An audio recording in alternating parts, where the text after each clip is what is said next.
బంగ్లాదేశ్ లో దీపు చంద్రదాస్ అనే ఒక హిందువు నామశూద్రుడు. ఇక్కడ మనం షెడ్యూల్ క్యాస్ట్ అని పిలుస్తాం, వాళ్ళని షెడ్యూల్ క్యాస్ట్ గా వర్ణిస్తారు బంగ్లాదేశ్ లో.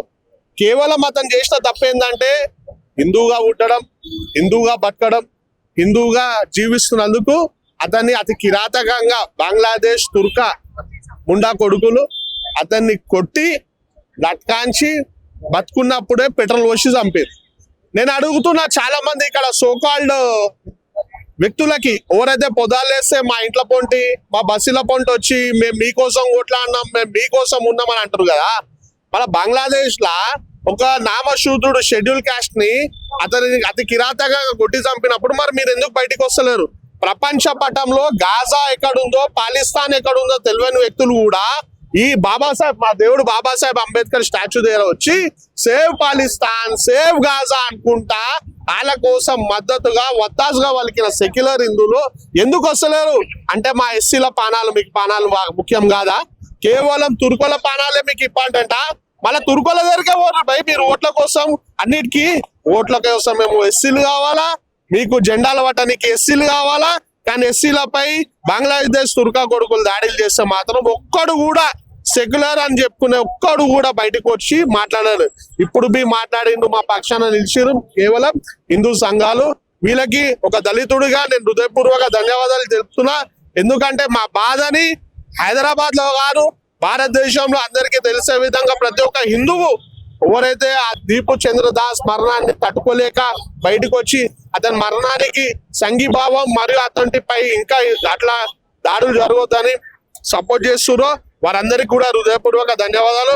రాష్ట్ర ప్రభుత్వానికి, కేంద్ర ప్రభుత్వానికి మేము ఒకటే కోరుతున్నాం, ఎవరైతే ఈ గుస్పెట్టిగాళ్ళు ఉన్నారో బంగ్లాదేశ్ తుర్కో కొడుకులు వాళ్ళందరూ మీరు ఎలగొట్టాలా, లేకపోతే మా అన్నలతో అందరూ కలిసి మేము దాడులు చేస్తాం. ఎందుకంటే మా ఊళ్ళో ఆడ పని చేసుకుంటా బతుక్కుంటా ఆడ ట్యాక్స్ కట్టుకుంటా వాళ్ళని కొట్టి చంపుతారు. ఈ పుక్కట్లో బంగ్లాదేశ్ నుంచి వచ్చిన బేకారగాళ్ళు మాత్రం మేము ట్యాక్స్ కట్టి మేము కష్టపడిన పైసలతోని పుక్కట్ల రేషన్, పుక్కట్ల హాస్పిటల్, పుక్కట్ల అన్ని తీసుకుంటారు. మేము ఎందుకు ఇవ్వాలి ఈ బేకారగాళ్ళకి? మేము ఒకటే కోరుతున్నాం, నా కేంద్ర ప్రభుత్వానికి సపోర్ట్ చేయరి, గుస్పెట్టి కాలని ఎలగొట్టారు. మరి మీ అందరికి ఒకటి, మీడియా ద్వారా రాజకీయాలు మాట్లాడొద్దు, కానీ ఒక వ్యక్తి పదే పదే ఈ ఇష్యూని తీసుకొని కొంత పొలిటిసైజ్ చేస్తుండు. అతను ఎవరో గారు మన పక్క రాష్ట్రం మల్లికార్జున్ సాబ్ కొడుకు प्रियंका खरगे साहब. आपके खुद के बुआ को और आपके दादी को रजाकार वाले ने जिंदा जला दिया. तब से लेके अब तक ना आपके पिताजी मल्लिकार्जुन खरगे ना आप एक बात भी रजाकार के खिलाफ बात नहीं करे. जब तुम आपके घर वालों को ना हो सके तो तुम हमारे हिंदुओं को क्या होते, हमारे हिंदू दलितों के लिए क्या लड़ते? आपको सिर्फ मुसलमानों का वोटा चाहिए. मुसलमानों को वोटने के लिए आपके घर वालों को जलाए तो भी आप उनके छेलवे चाटने घूम रहे. आपसे हम कोई भी कुछ भी उम्मीद नहीं रखते. और हमारे हिंदू भाइयों से भी मैं रिक्वेस्ट करूं, ऐसे बेकार लोगों को आप मत पूछिए. आप कितना भी करो, वो लोग हमारे अपने खिलाफ अपने पक्ष में बात नहीं करते, क्योंकि उन लोगों को मुसलमान का वोट इम्पोर्टेंट है. बांग्लादेश का मुसलमान है तो हिंदुस्तान का मुसलमान को कुछ तकलीफ होता बोलकर इसलिए उन लोग बात नहीं करते, उन लोग कुछ भी नहीं करते. ఇదే సందర్భంలో చెప్తున్నామని ఏదైతే చెప్పారో, కర్ణాటకలో ఈరోజు హేట్ స్పీచ్ బిల్ పాస్ అయింది. హేట్ స్పీచ్ బిల్ అంటే మీరు అందులో చూడండి, ఏది కూడా స్పెసిఫికేషన్ లేదు. అక్కడ భారత్ మాతాకి జై అన్న, జై శ్రీరామ్ అని చెప్పేసి ఎక్కడైనా నినాదాలు చేసినా, ర్యాలీలో వందే మాత్రం అని చెప్పినా కూడా వాళ్ళ మీద కేసులు బుక్ చేసేటువంటి ఒక హేట్ స్పీచ్ బిల్ ని ఈ రోజు కర్ణాటకలో అమలు చేసే అదే రకమైనటువంటి హేట్ స్పీచ్ బిల్లు హైదరాబాద్ లో కూడా, తెలంగాణలో కూడా చేశామని రేవంత్ రెడ్డి గారు చెప్తున్నారు.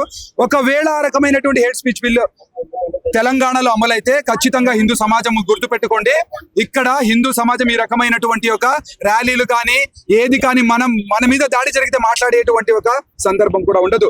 నేను ఈ రోజు అడుగుతున్నా, అంబేద్కర్ గారి యొక్క స్టాచ్యూ దగ్గర ఉన్నాము. 1947 లో భారతదేశము ఎప్పుడైతే స్వతంత్రం వచ్చిందో అప్పుడు సెక్యులర్ పదం లేదు, భారతదేశం హిందూ దేశం. 1950లో రాజ్యాంగం రాసినప్పుడు భారతదేశం యొక్క రాజ్యాంగంలో సెక్యులర్ పదం లేదు, అప్పుడు హిందూ దేశం. 1970లో కుట్రపూరితంగా దీన్ని ఒక సెక్యులర్ దేశంగా మార్చడం జరిగింది. మళ్ళీ దీన్ని హిందూ దేశంగా మార్చుకోవాల్సినటువంటి అవసరం ఉంది. ఈరోజు ఏదైతే హైదరాబాద్ లో రోహింగ్యాలు ఇక్కడ ఇల్లీగల్ గా వచ్చి ఉన్నారు. 5 కోట్ల మంది బంగ్లాదేశీయులు చొరబడి భారతదేశంలో ఉన్నారు. ఇంటర్నేషనల్ బార్డర్స్ ని కంప్లీట్ గా క్లోజ్ చేయాలని చెప్పేసి కేంద్ర ప్రభుత్వం నుండి మేము కోరుతున్నాము. అలాగే ఇక్కడ వచ్చి రేషన్ కార్డులు, ఆధార్ కార్డులు తీసుకుంటూ ఏదైతే ప్రభుత్వం వాళ్ళకి ఒత్తాసు పలుకుతుందో అలాంటి ప్రభుత్వాన్ని మేము నిషేధిస్తున్నాం. ఈరోజు ఇక్కడ నుండి వాళ్ళని తరిమి కొట్టకపోతే ఖచ్చితంగా హిందూ సమాజం యొక్క కోపాగ్రహానికి గురి కావాల్సి వస్తుందని చెప్పేసి మేము ఈ సందర్భంగా చెప్తున్నాము. కేంద్ర ప్రభుత్వానికి ఒకటే రిక్వెస్ట్ చేస్తున్నాం. ఎప్పుడైతే బంగ్లాదేశ్ అనేటువంటిది స్వతంత్రమైందో అప్పుడు ఒక అగ్రిమెంట్ ఉంది. ఆ అగ్రిమెంట్ లో ఏం చెప్పారంటే, ఎప్పుడైనా బంగ్లాదేశ్ లో హిందువుల మీద దాడి జరిగితే సైనికులు, మిలిటరీ అనేటువంటిది ఫ్రీ హ్యాండ్ ఉంటుంది, వాళ్ళు వచ్చి అక్కడ ఇమీడియట్ గా సిచ్యుయేషన్ ని టేక్ ఓవర్ చేయొచ్చు అనేటువంటి ఒక అగ్రిమెంట్ ఉన్నా కూడా ఇప్పటి వరకు ఎందుకు మిలిటరీ చర్య చేయట్లేదు? ఇమీడియట్ గా మిలిటరీ యాక్షన్ తీసుకోండి, అక్కడ ఉన్నటువంటి హిందువులకి రక్షణ ఇవ్వండి అని చెప్పేసి మేము కోరుకుంటున్నాం. జై శ్రీరామ్. ఈ రోజు బంగ్లాదేశ్ వచ్చినటువంటి ఘటన భారతదేశం ఉన్నటువంటి హిందువులను జాగృతం చేసే విధంగా, ఆలోచింపజేసే విధంగా ఖచ్చితంగా ఉంటుంది. ఈ యొక్క విషయాన్ని భారతదేశంలో ప్రతి ఒక్క హిందూ కూడా గుర్తుంచుకోవాలి.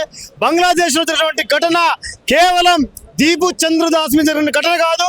భారతదేశంలో భవిష్యత్తులో హిందువులకు ఒక హెచ్చరిక, అది గుర్తుపెట్టుకోవాలి. కేవలం హిందువైన కారణంగా 25 ఏళ్ల యువకుణ్ణి బతుకుండగానే నగ్నంగా చేసి, కాళ్ళు కట్టేసి, చెట్టు కట్టేసి, పెట్రోల్ పోసి తగలబెట్టారంటే ఈ యొక్క రాక్షస మూక, ఈ యొక్క జంతువులాగా, రాక్షసుల్లాగా ఎలా దాడి చేసి చంపారు, ఎలాంటి రాక్షస ఆనందాన్ని పొందారు మీరు గుర్తు చేసుకోండి. ఇది కేవలం బంగ్లాదేశ్ వరకే పరిమితం కాదు. ఎక్కడైతే ఈ రాక్షసుల యొక్క జాతి పెరుగుతుందో అక్కడ హిందువులకు ఇలాంటి ప్రమాదము జరగమన్నది. కాబట్టి భారతదేశం ఉన్న ప్రతి ఒక్కరు కూడా గుర్తుంచుకోవాలి. ఈ రోజు భారతదేశంలో పాలస్తీనా, పాకిస్తాన్ కు, అదే విధంగా గాజాకు కూడా సపోర్ట్ చేసినటువంటి మూర్ఖులు ఎవరైతే ఉన్నారో వాళ్ళంతా ఈ రోజు భారతదేశం లోపల మరి బంగ్లాదేశ్ నుండి హిందూ మీద దాడి పెడితే ఎందుకు మీ నోర్లు మోగబోతా ఉన్నాయి? ఎందుకు ఇక రాజకీయ నాయకులు నోరు మీద పట్టలేరు? ఒక్కసారి ఆలోచన చేయండి. హిందూ పక్షాన నిలబడిన వారెవరు కూడా నాయకులు లేరు. కాబట్టి హిందూ సమాజం కూడా ఆలోచించి జాగృతమే ఖచ్చితంగా హిందూ వ్యతిరేక శక్తులను అడ్డుకోవడానికి సంసిద్ధంగా ఉండాలి. అంతేకాదు ఇక హైదరాబాద్ లోపల కూడా కొంతమంది ఉత్తరాది రాష్ట్రము, దక్షిణాది ప్రాంతం అని చెప్పేసి ఇక దేశాన్ని విడదీయాలి, దేశాన్ని ముక్కజలుగా కుట్ర చేస్తా ఉన్నారు. అందులో ఒక రచయిత కూడా గోబ్యాక్ మార్వాడి ఉద్యమంలో భాగంగా మాడే క్రమం లోపల కూడా మరి దక్షిణాది ప్రాంతంగా ఇడిపోవాల్సిన అవసరం అని చెప్పేసి వ్యాఖ్యలు చేయడం జరిగింది. దీన్ని కేంద్ర ప్రభుత్వం గుర్తించాలి.